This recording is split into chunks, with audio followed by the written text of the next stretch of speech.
Hello, আসসালামু আলাইকুম everyone. কেমন আছেন সবাই? আমার নতুন একটি ব্লগে আপনাদের স্বাগত জানাচ্ছি।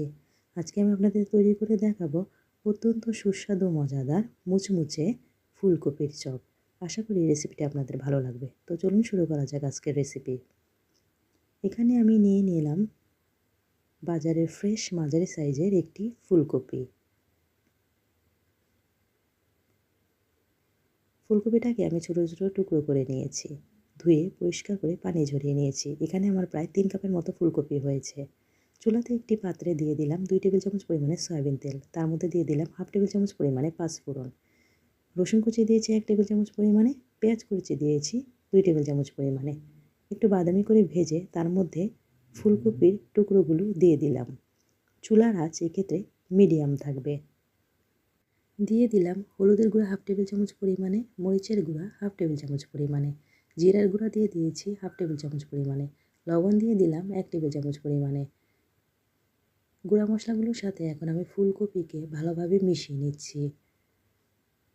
মিশিয়ে নেওয়া হয়ে গেলে ঢাকনা দিয়ে রান্না করব 5 মিনিটের জন্য, ফুলকপির পানি বের হয়ে আসা পর্যন্ত। 5 মিনিট পর ঢাকনা খুলে যখন দেখব ফুলকপি থেকে পানি বের হয়ে এসেছে, এ পর্যায়ে একটু নেড়েচেড়ে নিচ্ছি।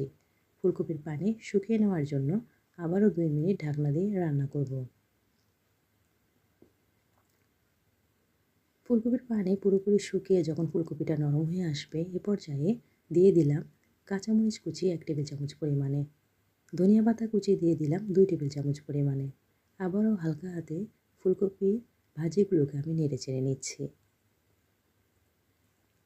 আমি আগে থেকে 4টি ছোটো সাইজের আলুকে সিদ্ধ করে নিয়েছি। সিদ্ধ করা আলুকে আমি ম্যাশ করে নিলাম। এখন এই সিদ্ধ আলু এবং ফুলকপির ভাজিকে আমি ভালোভাবে একসাথে মিশিয়ে নিচ্ছি। মিশিয়ে নেওয়া হয়ে গেলে চুলা থেকে নামিয়ে নিলাম। একটু ঠান্ডা হলে অন্য একটি পাত্রে নিয়ে নিয়েছি। এখন আমি হাত দিয়ে ফুলকপি চপ তৈরি করে নিচ্ছি। দেখতেই পারছেন আমি কিভাবে তৈরি করলাম। এভাবে আমি প্রত্যেকটি ফুলকপির চপ শেপ দিয়ে নিয়েছি। এখন আমি একটি ব্যাটার তৈরি করে নেব। একটি পাত্রে নিয়ে নিলাম 2 টেবিল চামচ পরিমাণে চালের গুঁড়া, 2 টেবিল চামচ পরিমাণে বেসন, সাথে দিয়ে দিচ্ছি 1 টেবিল চামচ পরিমাণে ময়দা। দিয়ে দিলাম মরিচের গুঁড়া হাফ টেবিল চামচ পরিমাণে এবং লবণ হাফ টেবিল চামচ পরিমাণে। শুকনো উপকরণগুলোকে আমি এখন পানি দিয়ে মিশিয়ে নিচ্ছি। পানি একবারই দিব না, অল্প অল্প করে দিয়ে একটি ব্যাটার তৈরি করে নিচ্ছি। আমি একটি যে ব্যাটারটি তৈরি করব তা বেশি পাতলা হবে না, আবার বেশি ভারীও হবে না, মাঝামাঝি পর্যায়ে একটি ব্যাটার তৈরি করে নেব।